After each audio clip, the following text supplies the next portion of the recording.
Good afternoon, everyone. Volodymyr, let me start by paying tribute to you and to the Ukrainian people. You are fighting not just for Ukraine, but for the freedom and security that is cherished by the British people and by all Europeans every single day. Just a few moments ago here in the United Kingdom, we saw the sentencing of 6 men for Russian-sponsored arson attack on a warehouse in East London. This was a warehouse storing humanitarian aid and satellite equipment destined for Ukraine. We will not tolerate this hostile activity. And it just underlines the point. Your security is our security. What happens on the front line of Donetsk today is shaping our collective future for years to come. And that's why Emmanuel and I brought the Coalition of the Willing together again today. We stand with you, stronger than ever, united behind Ukraine, and united with President Trump in calling for the fighting to stop now, and for the negotiations to begin from the current line of contact. President Trump is right to have imposed sanctions on Russia's oil majors, as the UK has also done, alongside the latest package from the EU. And we must now maintain this pressure. Volodymyr, you have said for months that you're ready for a ceasefire and you're ready to meet Putin. Yet he continues to stall and play for time. Putin is the only person who does not want to stop this war. His strikes on civilians this week made that crystal clear once again, targeting energy infrastructure ahead of winter, hitting young children in their nursery, claiming the lives in Kyiv of a 12-year girl and a 6-month-old baby. This is who Putin is. Time after time, he rejects the chance to end the war. In just the last few days, he's rejected the opportunity for talks once again, instead making ludicrous demands for Ukrainian land, which he could not and has not taken by force.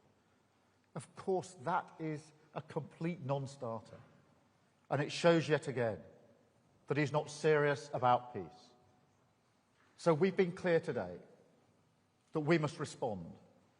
Working with the US, this coalition is determined to go further than ever to ratchet up the pressure on Putin, from the battlefield to his war economy, because that is the only way to change his mind and push him back to the table. And in our meeting this afternoon, we came together around a clear plan for the rest of this year. First, we will act to take Russian oil and gas off the global market. Last week, the UK became the first country to sanction all of Russia's oil majors. On Wednesday, the US acted decisively to join us, together with further sanctions from the EU. And we're choking off funding for Russia's war machine. And I'm urging others to take these steps too, to go further to reduce their dependencies and incentivise third countries to stop buying these tainted resources. Second, we're determined to push on with the progress on Russia's sovereign assets and unlock billions to help finance Ukraine's defence. The bill for Russia's destruction in Ukraine should be paid by Russia. So we want to move ahead at speed with the work needed to deliver reparation loans and get the funds flowing to Ukraine. Third, we are strengthening Ukraine's air defence to protect its civilians and its energy infrastructure. I announced today that we're accelerating our UK programme to provide Ukraine with more than 5,000 lightweight multi-role missiles. This programme has created hundreds of brilliant jobs in Belfast, and they're working now to deliver an additional 140 missiles ahead of schedule to bolster Ukraine's defences through the depths of winter. Fourth, we will keep up the military pressure on Putin through the continued provision of long-range capabilities. And finally, while now is the time to prioritise pressure, we're also continuing our work on security guarantees, including the multinational force Ukraine, to uphold a just and lasting peace when that day finally comes. Because, and I say it again, Ukraine's future is our future. What happens in the weeks and months ahead is pivotal for the security of the United Kingdom and all our allies across NATO and beyond. So we are determined to act now, to dial up the pressure on Putin and finally bring him to the negotiating table in good faith. Thank you. Now let me hand over to my friend Volodymyr. Thank you so much, Keir. Ladies and gentlemen, dear friends, Keir, Mette, Dick, Mark, and everyone here, thanks you for today's meeting, today's coalition. These are two important days for us, very important. Today, the meeting of the Coalition of the Willing in London, and the day before there was an EU leaders meeting in Brussels. I thank you guys for all the support and your readiness to keep helping. And today, all the partners confirmed that next year they will continue to support Ukraine, our country, our resilience, especially the financial support, which is crucial. And today, the new Prime Minister of Ukraine joins the coalition for the first time, and all the signals are clear. Thank you. We all see the challenges these days, and the Russians are carrying out a campaign of terror against our energy system, and they really want to make the winter cold a tool of torment and pressure on Ukraine, our people, and on our defense. And Russia's goal hasn't changed. They want to break us, want to break Ukraine, and they are doing everything to achieve it. So that's why our defense means everything that truly stops Russia from killing, destroying, and terrorizing. First, air defense, and today we spoke in detail with our partners about the systems. It's important that our partners focus on what's most practical and effective, and we gave all the details. Second, of course, it's important that everyone agrees the front needs substantial attention, and the focus must be on it, and thank for all the steps of help. And third, we are promoting a more meaningful approach to diplomacy. Diplomacy matters only when it can lead to real decisions. And when it comes to Russia, that dish has many ingredients.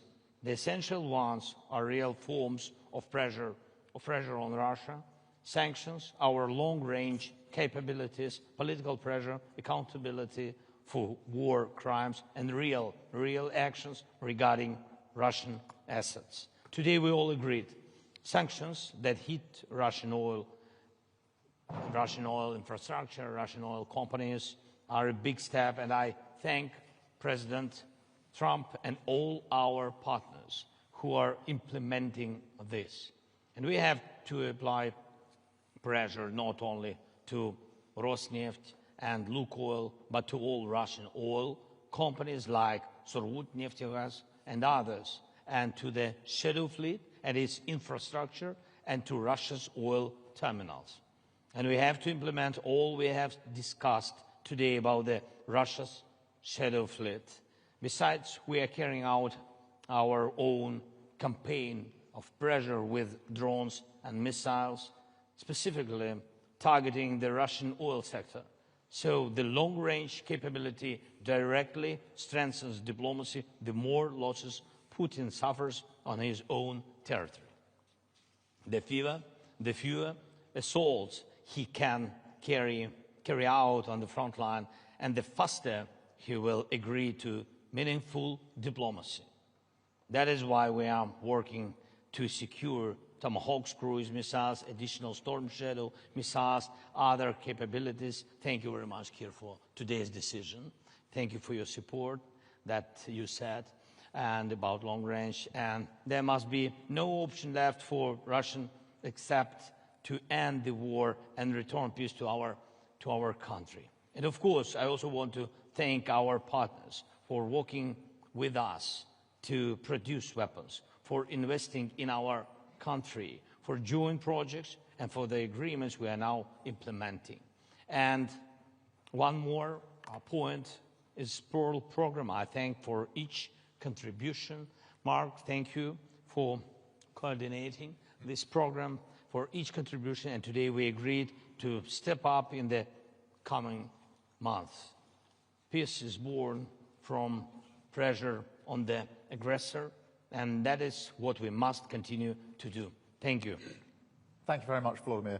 Mark, can I turn to you? Yeah, thank you, and good afternoon. And as Keir Starmer and Volodymyr Zelenskiy have said, we just concluded a very productive meeting of the Coalition of the Willing, and I welcome the initiative allies are showing to strengthen our support to Ukraine even further. Just 2 days ago, I was in Washington, where I had a very good meeting with President Trump. The sanctions that the US has placed against Russia's largest oil companies will starve them of revenue and significantly increase the pressure on Putin to come to the negotiating table. And they show once again that President Trump is absolutely committed to end this war and bring a lasting peace to Ukraine.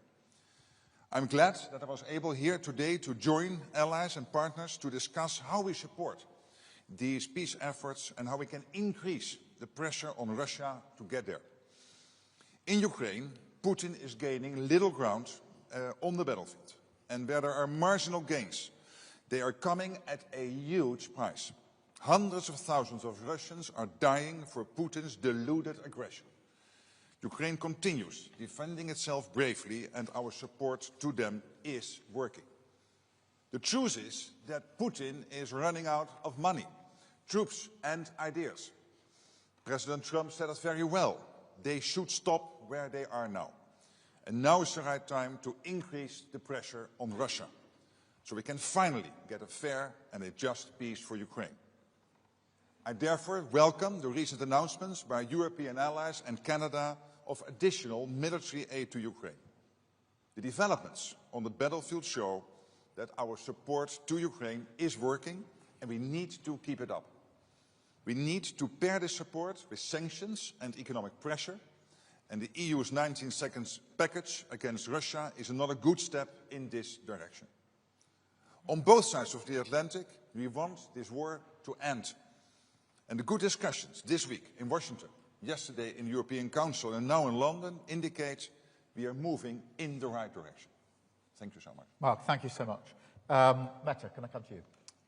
First of all, thank you, Keir, for hosting us today, and thank you, Volodymyr, for joining us yesterday in Brussels in a meeting with the European Council, and today in the Coalition of the Willing. It was Putin that called President Trump some days ago because he was scared that Ukraine would get the upper hand. Yet he rejected Trump's proposal for a ceasefire along the current front lines, a suggestion that we support, and same goes for you in Ukraine. But Putin doesn't want to stop the killings. There is no indication that Russia and Putin wants peace, not even a ceasefire. And Russia continues its hybrid war against NATO and the West. Today, the Coalition of the Willing, we have agreed to increase the pressure on Russia, agreed that we must find long-term financing of Ukraine's ability to keep fighting, boost Ukraine's defense industry with European financing, finance much-needed US weapons, and to put more pressure on Putin's weak economy with new sanctions. I think this week we have taken significant steps with EU's new sanctions package, targeting Russian energy sector, the shadow fleet, and much more. United States have now sanctioned, as we already have heard, Russia's 2 largest oil companies. And already last week, the UK, announced sanctions targeting those companies as well. I think Putin's strategy has been to wait for us to stop, at some point to give up. But of course, this will never happen. So once again, we have today agreed to be united in our efforts and our promise to to you, dear Volodymyr, and to Ukraine and to all Europeans is that we are willing to continue, of course. Thank you so much. And then to you, Dick, please. Thank you, Keir, and thank you for hosting the Coalition of the Willing today. And Volodymyr, thank you for being here as yesterday in the European Council. And both meetings had the same purpose, peace. And in doing so, and making sure that that will happen, we need to keep Ukraine in the fight, as everyone more or less stated today in different words. We need to maximize support to Ukraine. And Ukrainian needs have to be leading in that. What we see is that Russia is the only party rejecting a ceasefire, circumventing all diplomatic initiatives and continuing to attack Ukraine. The only way to persuade Putin to engage in serious talks is to increase economic pressure on Russia and our support for Ukraine. This week, important measures were taken in the EU and the US, and coordination for further steps we could take is necessary. First of all, on sanctions. It would be good if the EU were to copy the US-UK sanctions against Lukoil and Rosneft. We must also do more to dismantle the shadow fleet systems, and the Netherlands will take its part when it comes to the North Sea. This could hit Putin hard financially, as this undermines his revenues on global oil markets. Second is support. It's crucial that all countries contribute. Only then can we maintain a high level of support and keep Ukraine afloat militarily and economically. We must increase military support bilaterally as well as by ordering armed packages from the US, and a couple of the speakers already mentioned the Pearl package. And we must make sure we step up our energy assistance to help Ukraine and the Ukrainians through the winter. We are very concerned with Russia's ongoing attacks on Ukraine's energy infrastructure before the start of the winter, especially on its domestic gas production. Costs for recovery are high and the need for gas imports have increased. The Netherlands, therefore, will increase financial and material support on energy, and we urge all our partners to consider increasing their contributions as well. We can put more pressure on Putin to end this war if we work even more closely together and widen our impact on Russia. And at the same time, this is the way to create the best possible conditions under which Ukraine is able to negotiate. Thank you. Thank you so much, Dick. Thank you, colleagues. We're now going to attempt a Q&A, a five-way Q&A, where we will each be asked a question. I'm going to start with Beth, please, from Sky. Thank you. Prime Minister Beth Rigby from Sky News. This is a question to both Prime Minister Starmer and President Zelensky, if I may. You are the coalition of the willing, but you're unable to stop President Putin without US support. How disappointing is it that President Trump won't at the moment provide long-range Tomahawk missiles? And is the President right when he says you'll hopefully be able to get the war over without them? Can you? And PM Starmer, if I may, this domestic question. Overnight you suffered a disastrous election loss in Caerphilly, a seat that's been a Labour-held seat for over a century. Was it a gut punch for you? And if you can't turn this around in the Senate elections next May, will you have to go? Thank you very much. Thank you, Beth. Let me start with the question of Ukraine, because it is really important that we address the support that we're all able to put in, particularly as we go into the winter. And here we have the Coalition of the Willing. Today you had the EU yesterday, but we are all working with President Trump, and therefore we're all working as one wider coalition here in relation to the support we need to put in for Ukraine. On missiles, we've put in more missiles from the UK in recent days and weeks, and pushing the case for long range. It is really important that we do have long range, and those discussions are ongoing. And of course the protection of energy, because Putin is attacking the energy in Ukraine, and that needs protection. We've had discussion today about how we can stop those attacks and how we can better protect those energy supplies. On the question of the US, what's happened this week is really significant. I think on the sanctions package and the bearing down on oil and gas, this week has been a very significant week because we went early with the measures that we, the UK, took. President Trump came in with really important measures that have had a real impact. And then, of course, the EU followed in with a further package of sanctions this week as well. And I think if I was to pick out one thing this week that was of most significance, it would be the combined impact of those packages. Not only because of the impact they have on the Russian economy and the pressure that they put on, but also because they demonstrate the point that whether it's the coalition of the willing, the EU or the US, we are all coordinating clearly in our efforts to support Ukraine and effectively doing so. The other thing I would point to is the progress made on Russian assets. Yesterday the EU took a very important step forward. And there was absolute clarity in this afternoon's meeting that we need to see that progress come to fruition within a short timetable because that would be a really material further support that we can put in for Ukraine. So when we said that the ambition really this week, if you like, is to take Russian oil and gas off the global market, we've taken a significant step forward.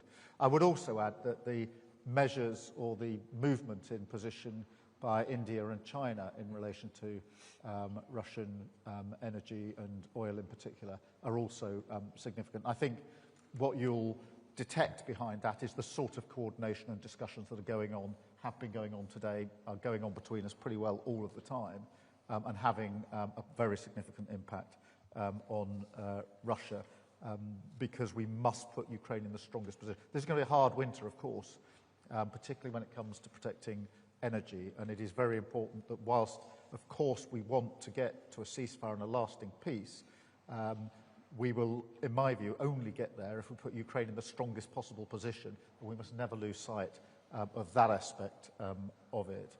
I mean, I'm really pleased to see the coalition of the willing so determined and united on this. Of course, to some extent, the coalition was set up to answer the question, what about security guarantees?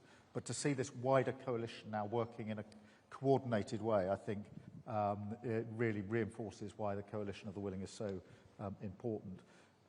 In relation to the by-election, look, I'm deeply disappointed by the results. I'm not going to suggest otherwise. I spoke to the First Minister this morning, and clearly we need to reflect and regroup and double down on the delivery in Wales, and we clearly need to do much more. Volodymyr, can I pass over to you on the first issue? Thank you very much for the question. So, first of all, we're not finding and we're not searching the way how to stop Putin and how to finish this war without the United States. So our plan is to make strong steps together. That is the plan, by the way, of Putin. He wants to divide us, to make us weaker. And that's why I think that we have to do everything together. First, of course, pressure on Putin, but really practical. First, sanctions, and you see 19th package, and oil pressure from the United States. And I think this is a very strong step. The second point is long-range pressure between us. From the very beginning, it was about our drones, our long range. Then, God bless, we had such partners like UK and France, and the partners gave us Storm Shadows and Scalps. Then, only after that, United States joined us, and we began to use ATACMS. Not big number, but in any way, it's about together. Yes, and now we count on some more strong instruments, but we will see. Yes, then about air defense. Again, it's about together decisions. We really don't have something which can destroy ballistic. That's why Americans helped us, but also Europeans, because firstly, Europe delivered Patriot systems, but United States, they did it together because United States gave licenses for this. Yes, but I hope that we will in any way we will find a way how to produce our own systems. We have to do it, and I think this is the most important thing, that politically it's very important to go together. That what about coalition are willing, and the result at the end will be security guarantees. And again, with the security guarantees, we need to have United States. This is very important. Thank you. Thank you very much. Volodymyr, I'm going to pass over to you to call your question, please. Thank you so much. Highly prepared. Валерія Пашко, доброго дня, Суспільне. Public Broadcaster of Ukraine. I have one question for all. It's on reparation loans. So, Mr. President, you were quite optimistic about the political decisions yesterday, but it seems not to have happened yet. What's your view on that? Is it disappointing now for you? And Prime Minister Frederiksen, Prime Minister Schoof, why the Council conclusions were changed yesterday? Like the leaders didn't give the green light to the Commission to develop the legal framework for these reparation loans. What would the discussion look like yesterday? And Prime Minister Starmer, for you, is the EU could join to share this financial burden, because the EU aims to bring on board all the G7 countries? Thanks. Yeah, I will begin. Thank you. So I think that the decision with Russian frozen assets is crucial for us, and but I think that there are 3 steps in this question with frozen assets. The first one is political decision, then practical decision, and then implementation. And I think that yesterday we've got political decision. That's why I think this is positive signal. Then practical decision. We hope that we can get it to the end of this year. And only after that, implementation. So that's, God bless, we can have at the very beginning of the year. But we will see. Thank you. Meta probably makes sense. Yes, let me be very clear. I think the idea of a so-called reparation loan is good. I haven't seen any alternative. And the idea of letting Russia pay for the damages they have done in Ukraine is the only way forward. Of course, there are some technical questions that has to be answered. There are a lot of details that we have to work on. But first and foremost, this is a political decision and a political choice. I support the idea totally, and I think we have to work in a way that we have a solution before Christmas Eve, so we are able to ensure that we can finance Ukraine for the next years. I know some colleagues find this way forward more difficult than I do, and we have to solve the problems, but I also have to say, what is the alternative? The alternative is not to let Russia win this war, and the alternative is not to ask all the Europeans to pay instead of Russia. So we need to solve the technical issues. I am sure that we will be able to do that, and then we will hopefully, I will work for that, have a decision before Christmas Eve. Dick, did you want to? Yeah, thank you. And of course, I fully agree with Mette. But let me just add a few points. The political decision yesterday was made, and that's very important, that we are going to financially support Ukraine in 26 and 27. And that's an important decision we made yesterday. It's important for Ukraine, it's important for the European Union, it's important for all our partners. Then the second issue is that we talked about, and I think this is an important issue. Of course, you can say it's the technical or financial, but there are risks, and we talk about mutualization of risks. And I heard a lot of countries and leaders yesterday say that they want a guarantee. And that's important because we have to share the risk, and it cannot be only put only on Belgium. And then, third of all, I hope, just as Mette said, that we come to an agreement on the technical workout of the reparation loan, because financially it's going to be important, but also politically it's important to hurt Russia, and therefore I'm much in favor. Thank you. Just linking the two, if I may. Firstly, the political decision that was made yesterday by the EU is really significant, and we shouldn't lose that. The question of the Russian assets has always been complicated and difficult, and there's no pretending otherwise, and it is really important that the detail is worked through. I think Mette is right to say putting a timetable around that makes complete sense, but I wouldn't underestimate the significance of the move that was made yesterday, and a very high level of agreement today that we need to make progress on that. In relation to your broader point about the UK and the EU in particular, yes, we are coordinating a lot of what we do, and that is a very good thing. It's a very good thing in the field of Ukraine. We are doing it much more broadly on defence and security and trade and the economy, actually. That reflects a number of things. Firstly, our shared and long-held belief that we are most effective in our support for Ukraine when we act as a group of countries, whether that's the EU and the UK working together, as we have done on most of the sanction packages. It's no accident that we act at the same time, or the wider group of the coalition of the willing. And just to emphasise something that Volodymyr said, it was welcome to have the new Prime Minister of Japan on the call today. I think it was her first international engagement, and she made a statement of principle about where she stands, and it was a very strong statement to the coalition of the willing. The fact that she chose this forum as her first international contribution and was so clear and powerful in her words, I think emphasises that that coalition and the ability to bring together so many countries here is really important. So the first reason the UK and the EU are working well together is because of that most effective rule. The second is, since the EU-UK reset, I am proud and pleased to say we are coordinating much more across a wider range of issues.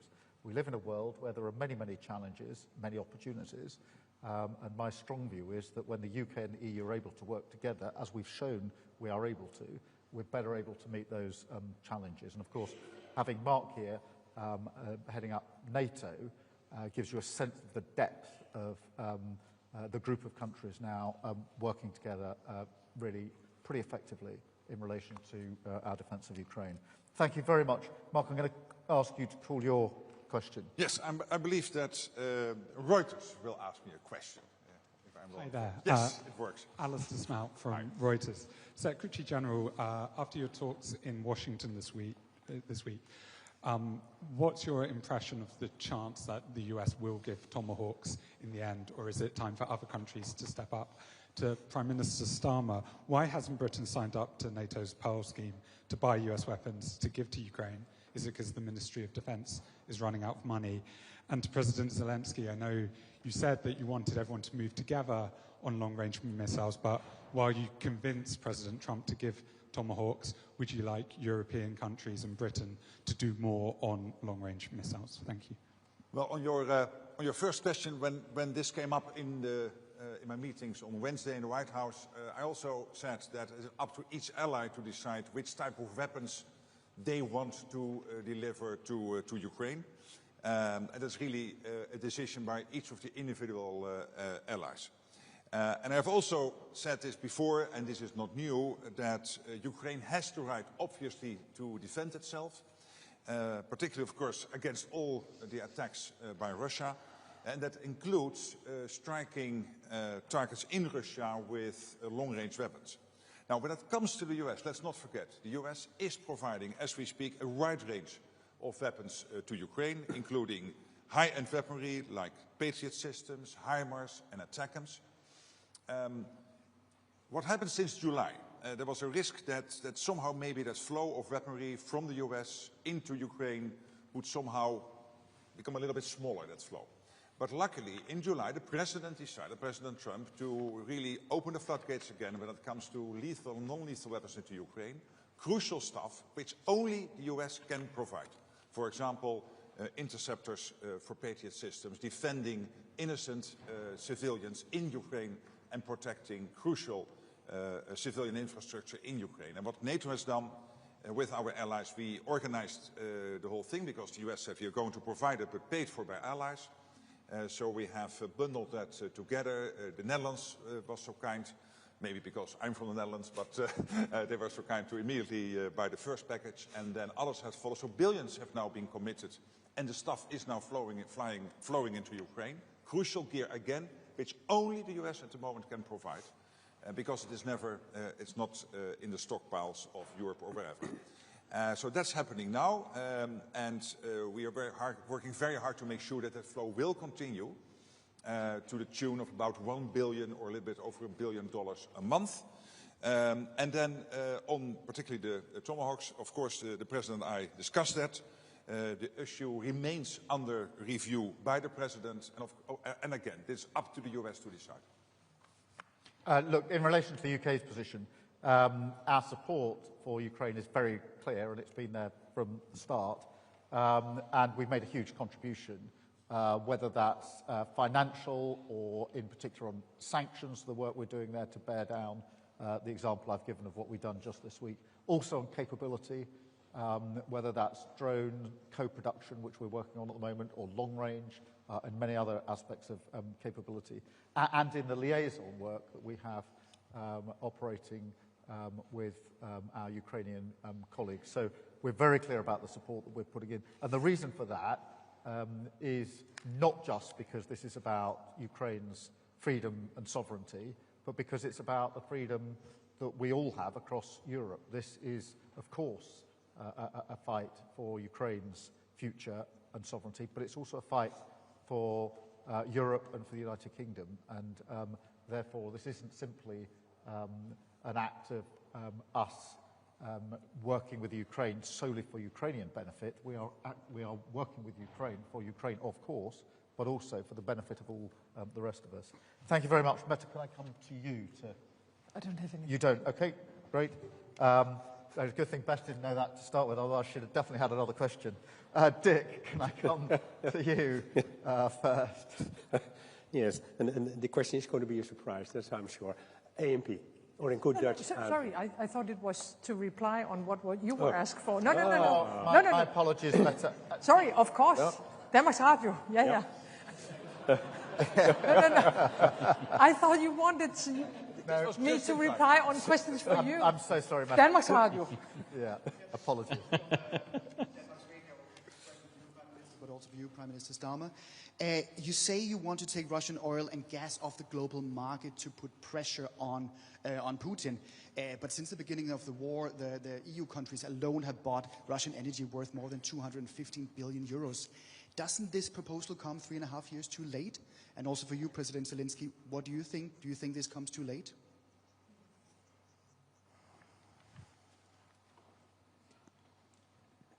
Mette, do you want? Does it come too late? Yes, it does. But it doesn't mean that we haven't done anything through this war. Also, when it comes to Russian oil and gas, we have reduced our dependencies a lot. But of course, all what we want to do is to ensure that Russia's economy is weakened, and that we put Ukraine in a strong position as possible. So I'm happy about the sanctions. I'm happy about the decisions we made only a few days ago to get totally out of Russian oil and gas. That was a very important decision. And now we simply have to continue. And I'm very pleased that for the first time we have a combined pressure on Russia between UK, between the European Union, and between US. So I think right now we are taking the right decisions. But of course, I would have hoped that Europe would have said goodbye to Russian oil and gas already years ago. Thanks so much. Better now than never. So we are very thankful to partners, to Europe and to the United States, with sanctions on Russian energy sector. What about us? We began to fight against Russian energy with our sanctions. It was long range. We could do only this. So, but now it's great that we can use such instrument like sanctions. Thank you. Just picking up on this. Look, I think it's important when we say we want to take oil and gas off the market, that we're describing an end of a process, not the beginning of a process. So this isn't the first time the Coalition of Willing, the EU, and others have come together to take action. It's where we're getting, I hope, towards the end of the process where we will take it off the market. Therefore there's been months and years of our work actually on this. And I think it is really important that we continue to bear down. There are some countries which, in my view, should be moving a lot more quickly in relation to this, and obviously that's a point that we make on a regular basis. But this is a description of what I hope will be the end of the process, not the beginning of the process. Thank you very much. And Dick, can I ask you to... Yeah, I try once again. Yes. It's still the same person. Yeah, it's still the same person. Lucky for me. Yes. To Prime Minister Schoof, President Zelensky is very clearly asking for more military support, specifically long range. He hasn't been able to get that this week. The Dutch government considers itself to be a front-runner in supporting Ukraine. Why is it so difficult to significantly increase this kind of support? And President Zelensky, do you need allies like the Netherlands to increase their support? And has this week been disappointing to you? Well, thank you for the question. And I think it's, as you said, we are front-runner for a long time.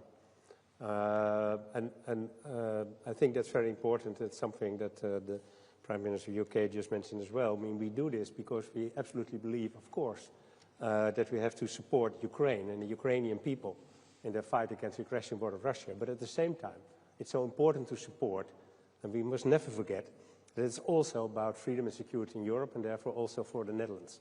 And I want to underline that again, once again, because sometimes people forget. So it's not a war far away, it's a war close by. Yeah. Having said so, I think we do everything we can to support Ukraine, whatever it takes, and that also in relation to long-range weapons. Even the Dutch Parliament would agree, did agree actually, in favor in a motion in the Dutch Parliament. So I feel very comfortable in trying to work together with Volodymyr and the countries, wherever they are, that want to help, and to make sure that we do everything we can. Thank you. Thank you very much. And first of all, really we are thankful to the Netherlands, one of the biggest donators in Europe and in the world. It's true. I think this year you donated more than 4 billion. Yes, it's a big amount, really. I understand that it's not simple, yes, for any kind of country, but really we are thankful for this. But in any way, I'm very thankful for your questions to partners. Thank you very much. Thank you. Thank you. We need to go off in reverse order. Right.